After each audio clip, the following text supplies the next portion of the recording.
मेरे अंतिम शब्द। बुद्ध। आप मानो न मानो, मैं बुद्ध बोल रहा हूं। मुझे अच्छी तरह याद है, मेरी तबीयत बुरी तरह बिगड़ गई थी। मुझे समझ आ ही गया था कि वो मेरी अंतिम सांसें चल रही हैं। उस समय 25 वर्षों से मेरे साथ रह रहा मेरा शिष्य आनंद भी मेरे साथ था। निश्चित ही मेरी ये हालत देख वो बहुत दुखी हो गया था। इधर उसका ये हाल देख मैं आश्चर्यचकित था कि यदि उसे सिर्फ मेरी संभावित मृत्यु से इस कदर दुख पकड़ रहा है, तो फिर उसने जीवन भर मुझसे सीखा क्या? मेरे साथ 25 वर्ष रहने वाले शिष्य तक का यदि दुख से छुटकारा नहीं हुआ है, तो फिर बाकियों ने मुझसे क्या ग्रहण किया होगा? और मजा ये कि अभी मैं इस आश्चर्य से बाहर आया भी नहीं था कि आनंद ने मुझे दूसरे आश्चर्य में डाल दिया। उसने मुझसे पूछा, मुझे ऐसा सत्य दीजिए कि मेरा हमेशा के लिए उद्धार हो जाए।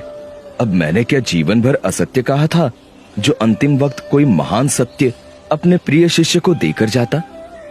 और फिर मैं किसी को सत्य देने वाला कौन? मैं तो सिर्फ राह दिखा सकता हूं। बाकी तो सही मार्ग पर चलकर सत्य मनुष्य को स्वयं पाना होता है।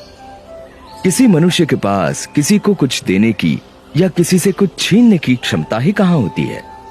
सो मैंने उससे कहा, भाई आनंद, अप्पदीपो भव, यानी अपने दीप स्वयं बनो।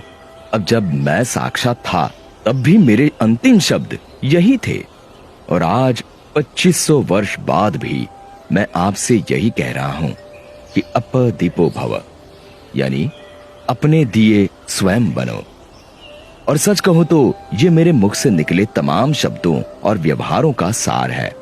मैं दावे से कहता हूं कि यदि आप इसे गांठ बांध लेंगे तो आपका तत्क्षण उद्धार हो जाएगा। मुझे राह दिखानी थी तो दिखाकर चला गया। अब उस राह पर चलकर अपना सत्य आपको पाना है। इसमें मैं कुछ और नहीं कर सकता। सोचो ये कि जब मैं साक्षात था तब कुछ नहीं कर सकता था, तो अब मेरी मूर्तियां या मेरे जैसे वस्त्र पहनना क्या कर लेगा?